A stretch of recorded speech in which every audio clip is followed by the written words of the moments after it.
O'xsharmikin, o'xshamasmikin, qila olarmikinman, qila olmasmikinman, nima farqi bor? Balki kelajagini bila olmaysiz. Qo'lingizda bitta narsa bor xolos, harakat.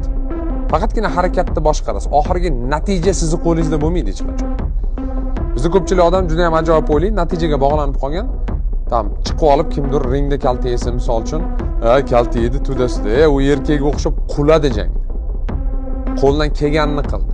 Garman qo'limdan kelganini miqib turib, nokautga uchrab, yuzim bilan yerga yotib qolgan bo'lsam, men o'zimdan g'ururlanardim.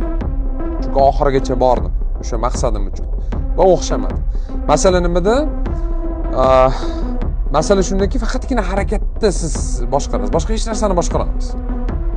Ming harakat qilganingiz bilan boshqa odamlar fikrini ham boshqara olmaysiz, taqdirni ham boshqara olmaysiz, kelajakka ham hech qanaqasiga ta'sir qila olmaysiz. Po faktu.